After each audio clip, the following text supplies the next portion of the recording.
This is the Rich Dad Radio Show. The good news and bad news about money. Here's Robert Kiyosaki. Hello. Robert Kiyosaki, the Rich Dad Radio Show, the good news and bad news about money. And today we have some really bad news. That's an old saying, was to say in the Marine Corps, stand up, bend over, and kiss your butt goodbye. Because I think what we're going to be talking about today is the biggest crash in history coming. And the question is, it's bigger than what's happened. And the question is, how is it going to affect you personally? What are you going to do personally? But I think the biggest issue is, how's it going to affect your family? And so we have this pandemic sitting out here. It doesn't seem to be getting much better in Florida, where Ted is, and in Arizona, where I am. They keep shutting down the economy. I don't know how much longer we can sustain that. And, the bills are backing up. The unemployed are happy. They're collecting their $600 a week. And pensions are going broke. We can't live in a better time than this. So our guest today is Ted Siedle. He is my co-author on the book, Who Stole My Pension? And the reason Ted brings such wealth of knowledge, you can say, well, I don't really have a pension. I don't run a pension fund. But you've got to know how they steal from you. So when you read Who Stole My Pension, if you don't get upset and say, how can these bastards do this to me legally? That's really the issue. And then you got to say, well, what's the ripple effect from this? That pension goes down, like a lot of California CalPERS, the biggest pension in America, goes down. It's going to be like an asteroid hitting planet Earth. And we're not that far away. So the real purpose of this show is to prepare for it. Our other guest is dear friend, fellow Hawaii resident who saw the light and left the Communist Republic of Hawaii, John MacGregor. And John's been in the financial planning business, talking to people about 401ks and IRAs and trying to get them to save themselves for years. He's the author of the top 10 reasons the rich go broke, because they can't hear a thing he tells them anyway. They keep doing the same old thing. So today we're going to be talking about big pensions and small pensions. But more importantly, I want you to think about how is it going to affect you? I have family members with Jack, nothing. But they got college degrees, all of them. They're all smart people. So with that, let's start with Ted. Ted, please introduce yourself and why you and I got together to write this book, Who Stole My Pension? Yeah, thanks, Robert. Yeah, you and I decided, one of the things that we said early on was we wanted to do a book about pensions, but what the world didn't need was a book about pensions that no one would read. So we didn't want it to be an academic study or actuarial report, but something people could really get their minds around.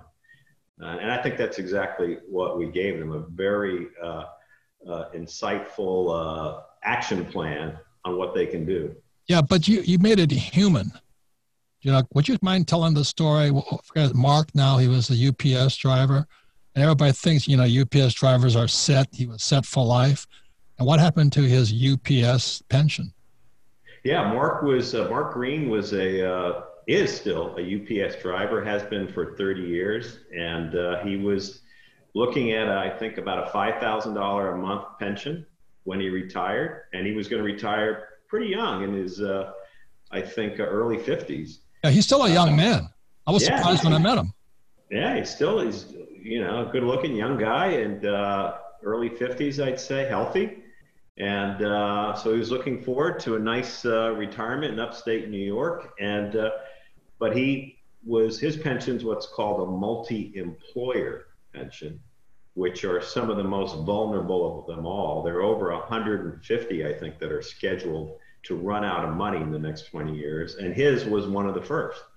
It got taken over by the federal government, and his pension, the Pbgc, the Pension Benefit Guarantee Corporation. And now his pension is, I believe, less than $1,000 a month. You can't live on that. Yeah. And he's So only his 50. wife's not happy. It's not a happy situation. So again, I think what happens for people is that, well, I don't have one of those pensions, but somebody around you does. Yeah, and the thing to remember is state and local pensions, if you're not a participant in a pension, you're still paying into it. If you're a taxpayer in the United States, you are paying into some state and local pension. Yeah. So it should matter to you. Even if you're not getting a pension benefit, you're paying the cost of that pension. Well, it's going to affect your families. I mean, I already know I have certain family members. They're going to be on my pension. Or maybe even moving in with you. God help me.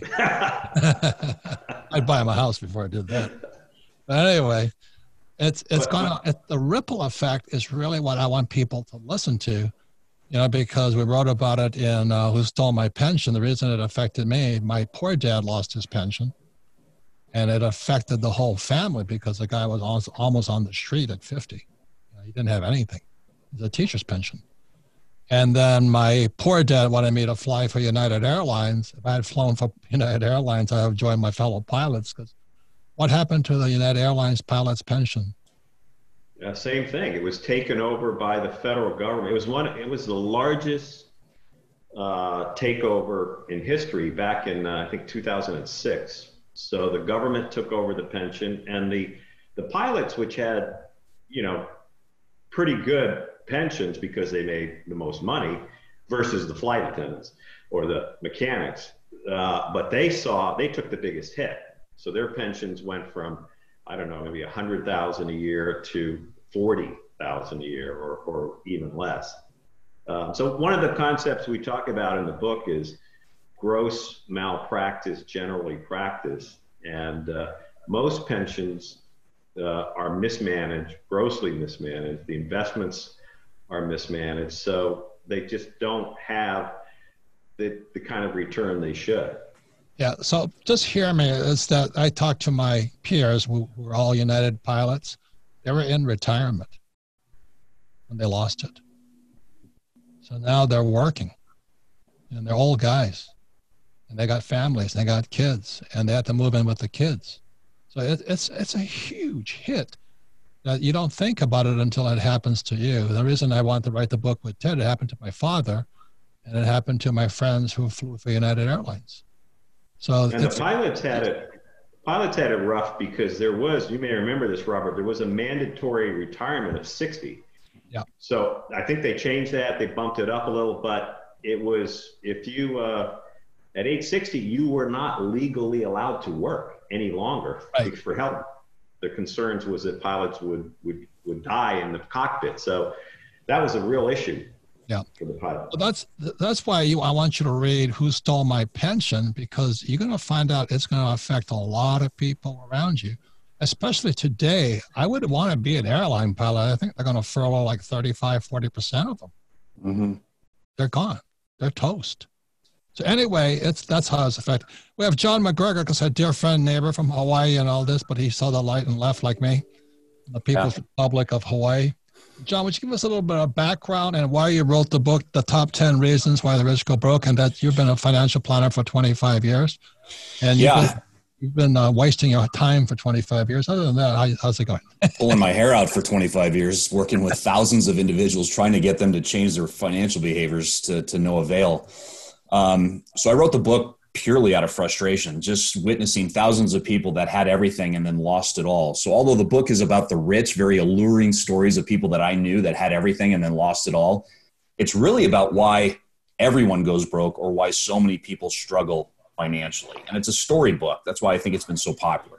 But you wrote it before COVID. Yeah. My question to you, John, will COVID affect the rich again? I mean, it's going to put this crisis on steroids. I mean, we were already suffering financially as a society before COVID. 78% of people were living paycheck to paycheck. I mean, I don't know what the statistic today is, given what COVID has done, but it's a rippling effect. And I say, there couldn't have been a better time for my book, but I will say, I don't think there's a better time for your book, Who Stole My Pension. And whether you're sitting out there thinking, well, I don't have a pension, so how is this going to affect me? I'll tell you, whether you have a pension or not, it's going to affect everyone in society worldwide. This isn't just a U.S. thing. As Ted points out, there are 2 billion baby boomers retiring right now worldwide, and pensions all over the world are broke. Correct. And the only way they're going to solve this problem is by raising everyone's taxes. So our taxes are going to go through the roof because of this crisis. So it will affect everyone, regardless of your income, your age, or whether you have a pension or not. Are you a Democrat? You're going to vote for Biden? Oh my goodness. I'm independent, but I will tell you a Biden presidency our country will be unrecognizable, sadly. Let me explain something. The reason I got involved in this is because when I started looking at pensions due to the United Airlines pilots, my classmates, and then my father, the thing that I thought was really strange, and the reason I enjoyed talking to, I met Ted a little over a year ago now, is what I didn't understand was how could the stock market since 2008 be going up and pensions were going down?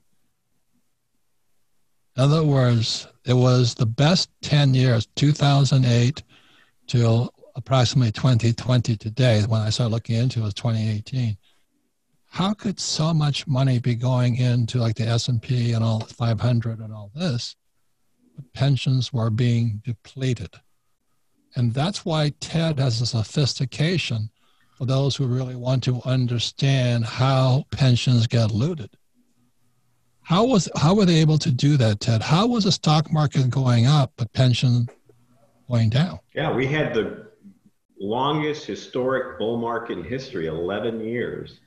And pension benefits throughout that 11-year period were being cut. After 2008, over 50% of all the state and local pensions had their benefits cut during worldwide. Yeah, during the greatest financial bull market in history.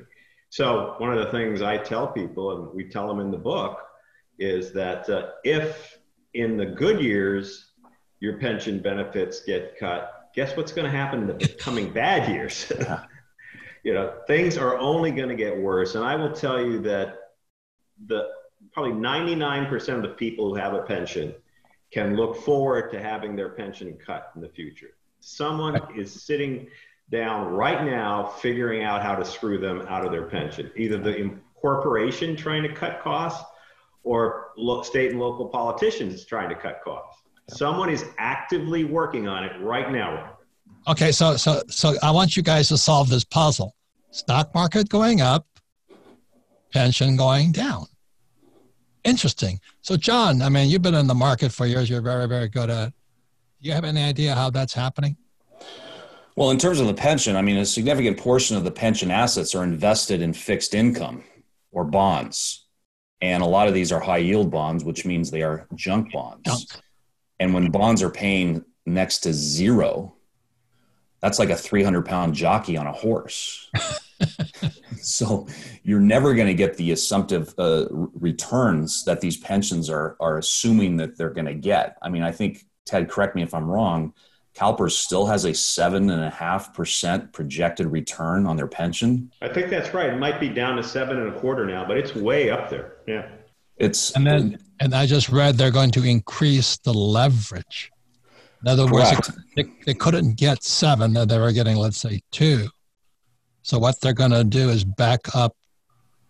That's like saying I'm going to mortgage my house because the price. What could possibly go wrong? Correct. And then when they make these promises to so many retirees to retire at 90% of their final pay at age 55 in a declining market, the math just simply does not add up. But wait, it gets worse. Most of the pensions that we're talking about, at least Ted's talking about, are police, firefighter, and school teachers.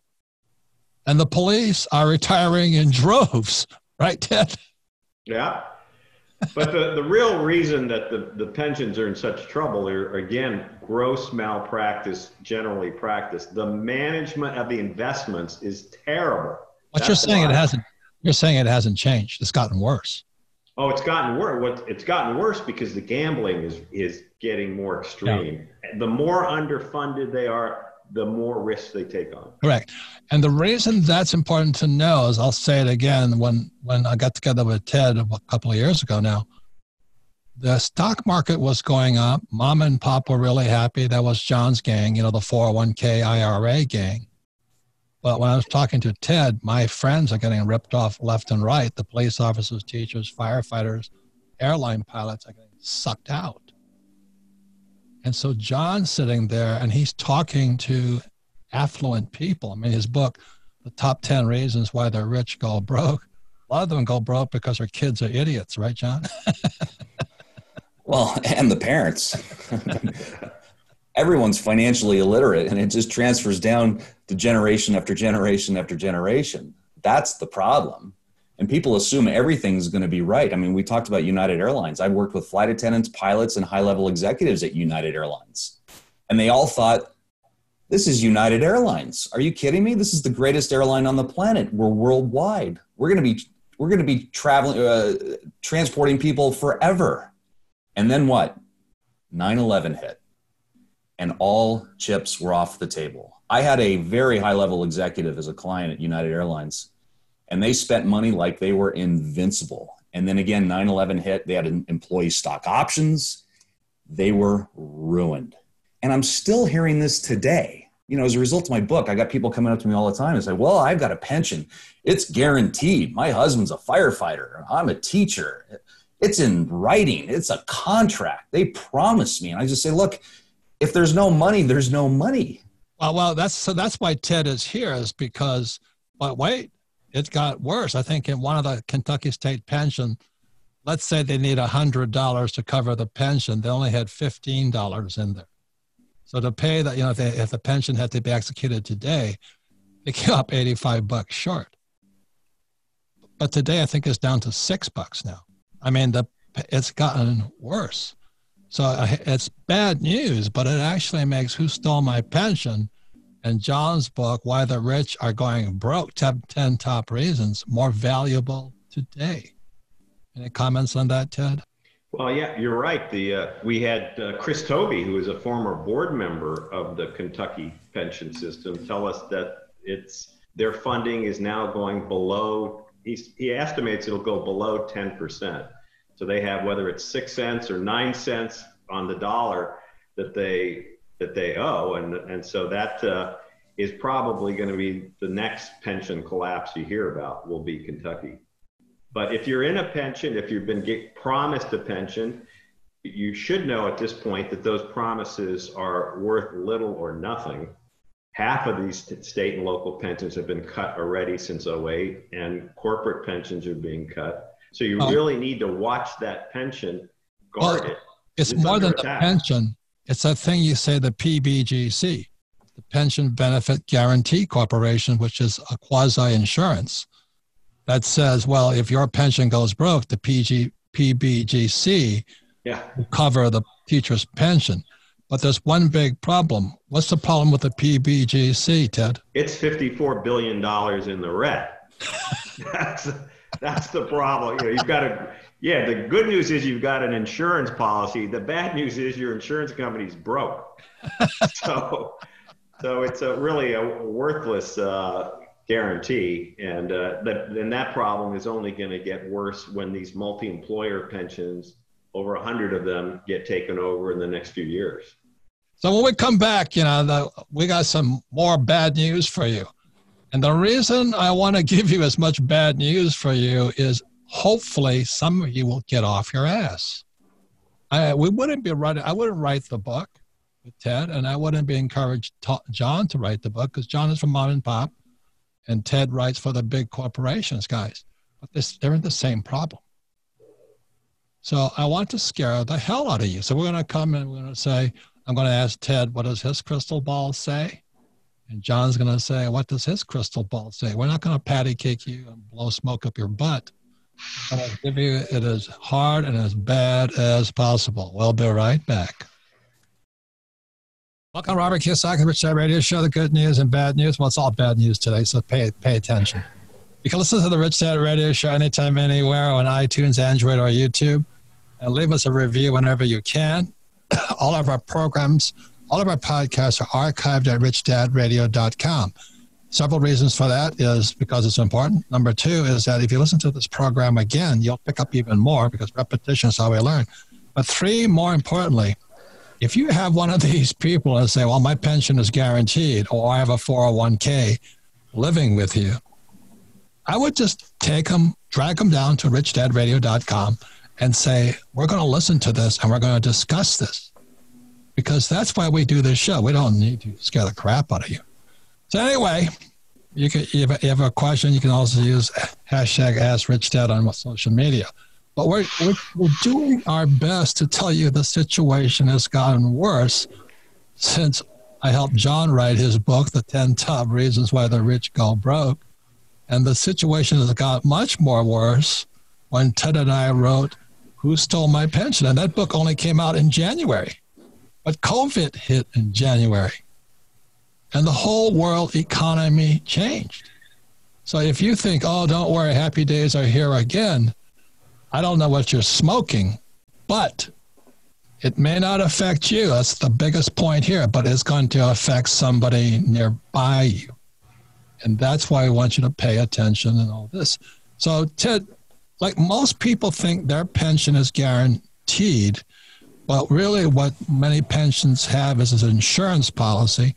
And that insurance policy is the Pbgc, the Pension Benefit Guaranty Corporation, which we all knew was going to go broke eventually anyway, but it went accelerated broke. But could you tell the audience what it was like to negotiate with the Pbgc and my friends, the United Airlines pilots? Yeah, we met, I was invited by two congressmen and the U.S. Airlines Pilot Union, the United Airlines Pilots Union in 2006 to meet with the senior staff of the Pbgc. And the pilots wanted to know what caused their pension to collapse. They wanted a forensic investigation done. And the Pbgc told us that they had taken over 1,000 pensions. This is back in 2006. They had already taken before 2008. Yes, this was before. This is 14 years ago. They said they had taken over 4,000 pensions and never once investigated what caused these pensions to fail. And we said, we want to do that here. The pilots want that done. They believe every dead pension deserves an autopsy, right? And it's, their entire retirement dreams were held in this pension, and which is now they were being told is dead. So they wanted an autopsy done. The Pbgc said they had no interest in finding out what caused this pension to fail. And so they denied the request. Oh, is that kind of why Jeffrey Epstein is dead? Because nobody wants to know who he was doing business with? Yeah. So I couldn't believe that they wouldn't want to know what the best way to keep pensions from failing is to know what causes them to fail, right? But they said, we don't want to know about that. That's not our job. Our job is just to take over these pensions and let the corporation off the hook. Yeah, and FYI, Ted is he's a former SEC attorney because he saw it from the government side. But when he realized that the SEC or the Pbgc was going to do nothing, he became the largest whistleblower in America, and now he lives comfortably on his pension that came from pensions. I don't know how many millions you put in your pocket suing those bastards. But anyway, it was you did the autopsy. Doing the work, doing the autopsy work, the forensic investigations of failed pensions, you see all the bad actors. So I was able to, over the last 25 years, accumulate all this knowledge about who's ripping who off, what Wall Street firms are ripping people off. And then when the SEC created financial incentives under the whistleblower program after Dodd-Frank, I could monetize all of that knowledge that I've been accumulated over the years through doing these autopsies. So if you are, by the way, in a pension that's being cut or eliminated, you should demand an autopsy. Just contact Ted, and he'll do it, or he knows who's going to do it for you. So anyway, that's why Mark Green is part of Who Stole My Pension. It's because they called Ted in to say, well, how did they steal our money? Okay, so now we have John, who is on the other side, which is the 401k IRA side. And like I said, the thing that I always wondered, how could the stock market be going up, but pensions going down? So John, what do you know about that? But how many people with 401ks and IRAs are now in more serious trouble? And they looked pretty rich a few months ago because of COVID-19. Yeah, well, we've seen the market come back quite a bit since COVID, and it's really because the Fed's been printing monopoly money, and the stock market's just betting on the Fed to continue to do so. I see a train wreck coming at the end of this month, if not early August, when you have the $600 a week benefit ending, student debt relief ending, mortgage debt relief ending, and this COVID crisis, which the media will not let go. I see a collision course headed in the market very soon. And that's going to affect, again, of course, the pensions, but of course also 401k balances as well. So this false sense that your 401k balance has increased, I would just be very prepared for what's about to happen, especially as we get closer to the election. Anyway, so crystal ball time. Ted, what do you see? You can make it up. I mean, it's just we're going to anything about the future is not a lie. It's just your crystal ball. Well, you've got state and local governments who have been taking a huge hit as a result of COVID. And so those pensions are going to be in real trouble. And their tax collections down. Yeah, their tax collections are down. All of their revenues are down.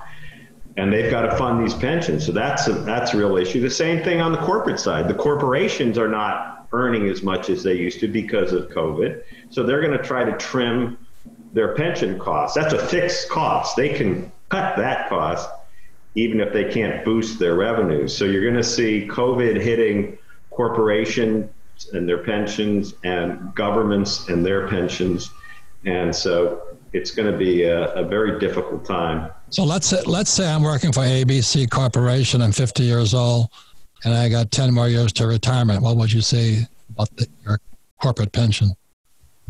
Well, if you've been promised a pension and you're counting on a pension, you need to be watching that every minute now more than ever and strategizing about what to do, because I can assure you there's a consultant at that corporation or at that municipality who's advising them, the people running your pension, how they can. But also the point, Ted. The point is that's where they contact somebody like you, because the smoke screen they're going to run into is so massive. I mean, the smoke screen in John's business with mutual funds and ETFs and all that stuff, you'll never get through. They don't give a crap. So the point here is this. That's why you just want to prepare for what's coming. So, John, what do you see in your crystal ball with your rich clients? I think an overall theme of this, which ties into your book, is what you're aware of you can control, but what you're not aware of will control you. And the more you're aware of what's going on in the economy, in the pension, and the stock market, the more you can prepare for Plan B. And I seriously think people should really be thinking about Plan B. If they're 50 years old, they think they have a pension, they need to start planning for a future where they're generating additional income somewhere else to offset what they're not going to get with their pension or their 401k. Okay, so it's crystal ball time for me. Kim and I own about 8,000 rental units. Now, if they don't hand out those $600 checks, a forbearance kicks in. A forbearance means that they're going to keep rolling the mortgages forward. And then forbearance leads to foreclosures on houses especially. But what I'm saying is if they don't bail this whole thing out, the trouble is how big would that bailout have to be? How big would it have to be? There's a thing called CMBS, commercial mortgage-backed securities. They're like the loans on the office buildings and shopping centers and all that. They're broke.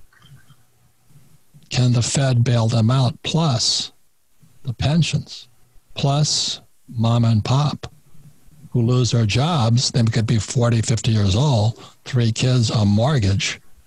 How big is this tsunami going to be?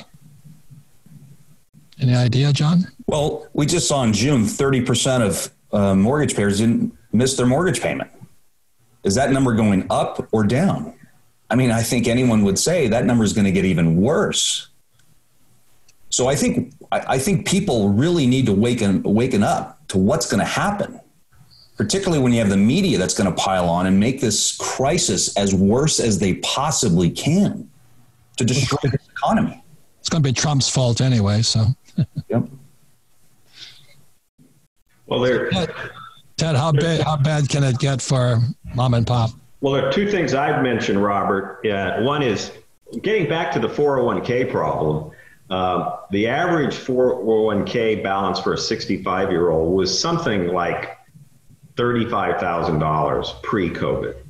The numbers are thrown around anywhere from 0 to maybe 65,000, but very little. Your average 65-year-old had almost nothing saved in his 401k for retirement pre-COVID.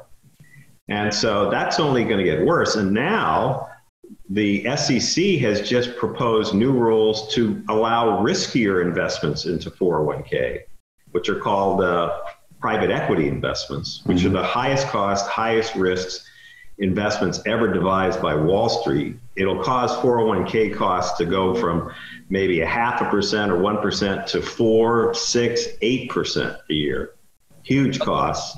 So that's a big concern. The private equity guys are the ones who went to the fund managers of the states and said these private equity, basically, I don't know what you call them anymore, but that's what drained the public pensions anyway, right? Exactly. And here we have the chairman of the SEC, Jay Clayton, Trump's appointee, approving private equity for mom and pops in their 401ks. This is a real prescription for disaster. And it's coming at a time when over the last 10 years, private equity has been devastating to pensions. Oh, this is robbing them blind.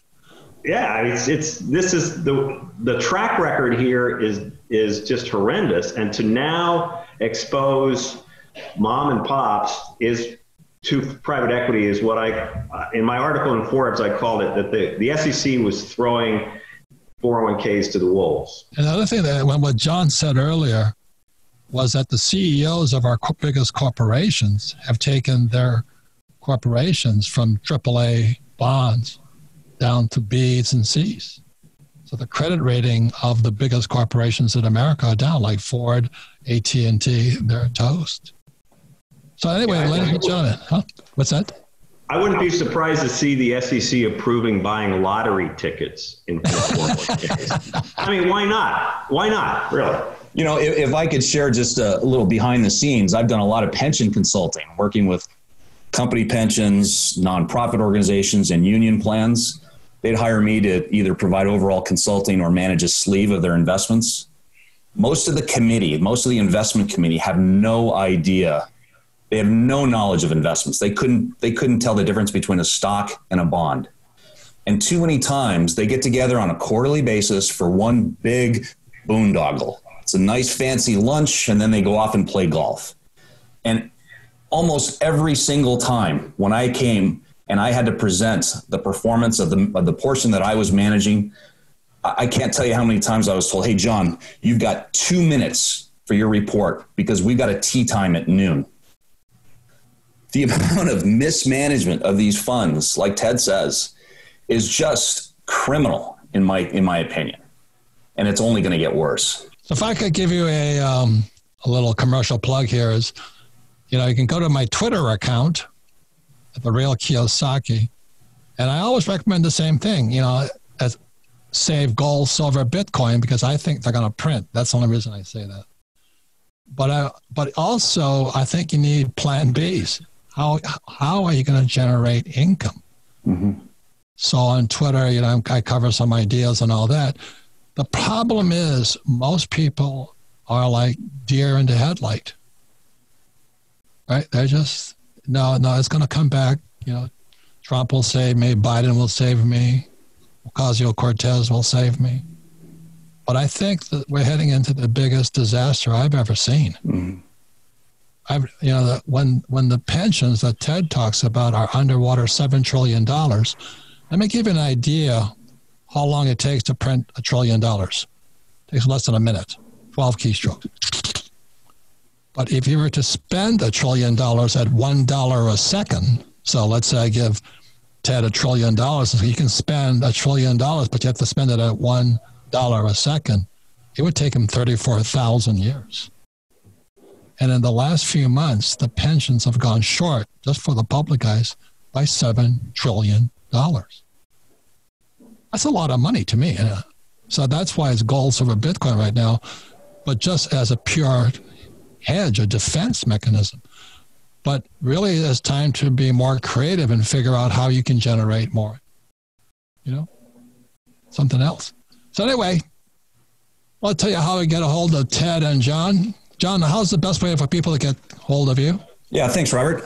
Real pleasure today. They can reach me at my website, johnmacgregor.net, and it's MacGregor.net. Okay, and Ted? Yeah, they can reach me through either my website, benchmarkalert.com, or the Siedle Law Offices is my other website, .com. And spell Siedle? Siedle. Okay. And, this is the book. So I encourage them to go out and get it. We have actually a chapter on John's point, which is called The People Running Your Pension Have No Investment Training. That's the name of the chapter. It's horrifying. Yeah. You have a picture of your book, John? I do. Thank you, Robert. Yep, right here. The top 10 reasons the rich go broke. Powerful stories that will transform your financial life forever. And the reason I'm pumping them is it's gotten worse since the books come out. The books were terrifying as it was, but it's gotten worse. And I think a little terror right now might be useful. Not for long, but a little bit of terror would be useful. Another thing, Ted, you also just wrote an article in Forbes. Yeah, I wrote an article about the private equity in 401ks, which a couple of articles about it, which I really encourage people to read, because this is brand new. It's never been allowed before in history, high risk, and it's something you should pay attention to because it'll sneak into your 401k through a target date fund. You may not even notice it's there, but there's some big changes going on in 401ks that investors should be worried about. And what Ted is talking about is what drained the public pensions. So what they did to the public pensions, they're now doing to 401ks and IRAs. And that was what was so remarkable about the SEC chairman's comments in approving this new investment. He said ordinary investors should have the right to invest in the same crap. He didn't say crap, the same investments that the big boy pensions. And my head almost blew up. Yeah, the big boy pensions invested in these terrible deals and they exploded. So now, in fairness, we want to let mom and pop get into this game? Ridiculous. Made no sense. Why not? And the only winner is Wall Street. Yep. Yeah. Well, as Ted and I say in the back of Who Stole My Pension, what's America's number one export? Toxic assets that steal your wealth. And they're doing it more and more and more. They export them all over the world. So anyway, I want to thank you guys. We've done our best to scare the crap out of you. For $20, you can buy John's book, and $20, you can buy Ted's book. You don't have to read it. Just put it under your pillow, and you'll have nightmares all night. But at least you'll be more aware than mom and pop right now who are wondering when their $600 a month check will show up. Okay, so thanks, you guys. Thank you so much. Great to see you guys. Okay, all right. And we'll be right back. Okay, so this is the final recap. Yeah, we just shut down, but Ted had brought up another point while we're on the break. I want you to understand they robbed the pensions of police officers, firefighters, school teachers, and government employees. and they robbed them via this thing called private equity. And now that the coronavirus has hit, what's happening, Ted? This is the final word on this one. Well, what was amazing in the press release that the Department of Labor and the SEC put out, they said, we're going to allow mom and pop to invest in private equity as corona relief. The idea is mom and pop can recover from their corona losses by going to Vegas and gambling on private equity. It was such a disingenuous lie to call it corona relief. Hey, John, call up all your 401k clients and tell them relief is on the way, okay? Jeez, unbelievable. You put a 10 on it and call it a circus. It's unbelievable. Okay, guys, thank you. And thank you all, thank you so much, community, for listening to what we say. I hope we scared the crap out of you. Just get 2 books, study a little bit, and you may take evasive action because this baby is coming down. Thank you very much.